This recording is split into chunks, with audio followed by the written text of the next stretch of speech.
ಒಂದಾನೊಂದು ಕಾಲದಲ್ಲಿ ಒಬ್ಬ ರಾಜನಿದ್ದನು.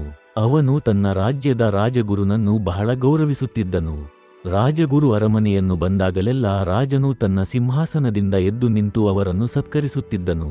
ಒಂದು ದಿನ ರಾಜನು ರಾಜಗುರುರನ್ನು ಕೇಳಿದ, ಗುರುವೇ, ನನಗೆ ಒಂದು ಪ್ರಶ್ನೆಯಿದೆ. ರಾಜಗುರು ಹೇಳಿದರು, ಹೇಳಿ ಮಹಾರಾಜ, ನೀವು ಏನು ಕೇಳಬೇಕೆಂದು ಬಯಸುತ್ತೀರಿ?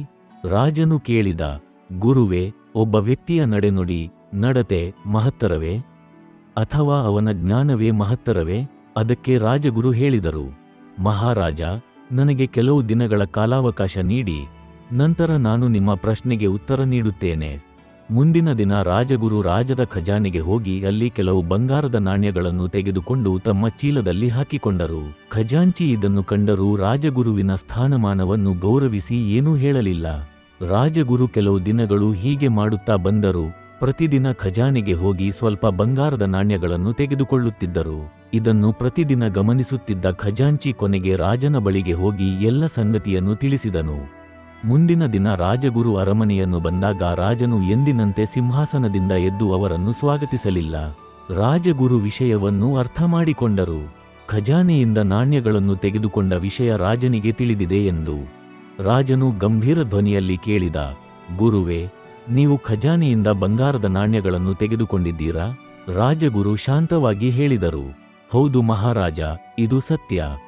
ರಾಜನು ಕೋಪಗೊಂಡು ಕೇಳಿದ, ನೀವು ಹೀಗೆ ಏಕೆ ಮಾಡಿದ್ದೀರಿ? ನಿಮ್ಮ ಗೌರವ ಮತ್ತು ಸ್ಥಾನಮಾನವನ್ನು ನೀವು ಮರೆತಿರಾ? ಇಂತಹ ಕೃತ್ಯವು ನಿಮಗೆ ತಕ್ಕುದೇ? ಆಗ ರಾಜಗುರು ನಗುತ್ತಾ ಹೇಳಿದರು, ಮಹಾರಾಜ, ನಾನು ಉದ್ದೇಶಪೂರ್ವಕವಾಗಿ ಬಂಗಾರದ ನಾಣ್ಯಗಳನ್ನು ತೆಗೆದುಕೊಂಡೆ.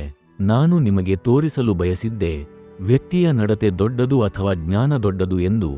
ನಾನು ನಾಣ್ಯಗಳನ್ನು ತೆಗೆದುಕೊಂಡಿದ್ದೇನೆಂದು ನಿಮಗೆ ತಿಳಿದ ತಕ್ಷಣ ನೀವು ನನಗೆ ನೀಡುತ್ತಿದ್ದ ಗೌರವವನ್ನು ನಿಲ್ಲಿಸಿದರು, ಬದಲಾಗಿ ಕೋಪಗೊಂಡಿರಿ. ನನ್ನ ಜ್ಞಾನ ನನ್ನಲ್ಲಿತ್ತು.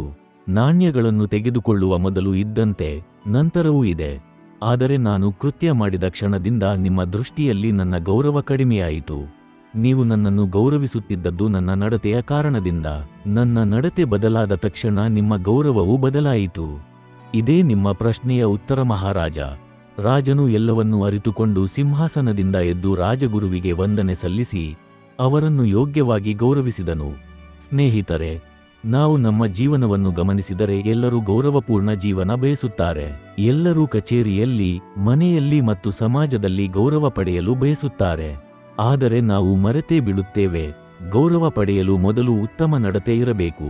ಗೌರವ ದೊರೆಯುವುದಿಲ್ಲ, ಅದನ್ನು ಗಳಿಸಬೇಕು. ಒಳ್ಳೆಯ ನಡತೆ ಮತ್ತು ಶಿಷ್ಟಾಚಾರದ ಮೂಲಕ ನಾವು ಗೌರವ ಗಳಿಸಬಹುದು. ಒಳ್ಳೆಯ ನಡತೆ ಇಲ್ಲದಿದ್ದರೆ ನಮ್ಮ ವಿದ್ಯೆ, ಸ್ಥಾನಮಾನ, ಸಂಪತ್ತು ಯಾವುದರಿಂದಲೂ ಗೌರವವನ್ನು ಪಡೆಯಲು ಸಾಧ್ಯವಿಲ್ಲ. ಒಳ್ಳೆಯ ನಡತೆ ಎಂದರೆ ಶಿಷ್ಟವಾಗಿ, ವಿನಮ್ರವಾಗಿ, ಮೃದುವಾಗಿ ಮತ್ತು ಶಿಸ್ತುಬದ್ಧವಾಗಿ ವರ್ತಿಸುವುದು. ಕೆಲವರು ಮುಂದೆ ಸಿಹಿ ಮಾತುಗಳಿಂದ ವರ್ತಿಸುತ್ತಾರೆ, ಆದರೆ ಹಿಂದೆ ಕೆಟ್ಟ ಮಾತುಗಳಾಡುತ್ತಾರೆ. ಅದು ಒಳ್ಳೆಯ ನಡತೆ ಅಲ್ಲ. ನಿಜವಾದ ಒಳ್ಳೆಯ ನಡತೆ ಮುಂದೆ ಮತ್ತು ಹಿಂದೆ ಎರಡೂ ಕಡೆ ಒಂದೇ ರೀತಿಯಾಗಿ ಇರುತ್ತದೆ. ನಮ್ಮ ಒಳಗಿನ ನಡತೆ ಹೇಗಿದೆಯೋ ಅದು ಬೇಗ ಅಥವಾ ತಡವಾಗಿ ಹೊರಗೆ ವ್ಯಕ್ತವಾಗುತ್ತದೆ. ಒಳ್ಳೆಯ ಶಿಷ್ಟಾಚಾರವು ಶಾಂತ, ಶಿಸ್ತುಬದ್ಧ ಮತ್ತು ಸಂತೋಷದ ಜೀವನಕ್ಕೆ ಅವಶ್ಯಕ. ಅದು ಜೀವನದ ಯಾವುದೇ ಕ್ಷೇತ್ರದಲ್ಲಿ ಯಶಸ್ಸು ತಂದುಕೊಡುತ್ತದೆ. ಅದು ನಿಮ್ಮ ಬಗ್ಗೆ ಒಳ್ಳೆಯ ಅಭಿಪ್ರಾಯವನ್ನು ಕಚೇರಿ, ಶಾಲೆ, ಸ್ನೇಹಿತರು ಮತ್ತು ಕುಟುಂಬದಲ್ಲಿ ಸೃಷ್ಟಿಸುತ್ತದೆ. ಅದು ದಿನದಿಂದ ದಿನಕ್ಕೆ ನಿಮ್ಮ ಜೀವನವನ್ನು ಸುಂದರಗೊಳಿಸುತ್ತದೆ. ಆದುದರಿಂದ ನೀವು ಇತರರಿಂದ ಗೌರವ ಬಯಸುತ್ತಿದ್ದರೆ ಮೊದಲು ಉತ್ತಮ ನಡತೆಯನ್ನು ಅಳವಡಿಸಿಕೊಳ್ಳಿ. ಸದಾ ನೆನಪಿಟ್ಟುಕೊಳ್ಳಿ, ಜ್ಞಾನ ನಿಮಗೆ ಶಕ್ತಿ ನೀಡುತ್ತದೆ, ಆದರೆ ಉತ್ತಮ ನಡತೆ ನಿಮಗೆ ಇತರರ ಹೃದಯದಲ್ಲಿ ಸ್ಥಾನವನ್ನು ನೀಡುತ್ತದೆ.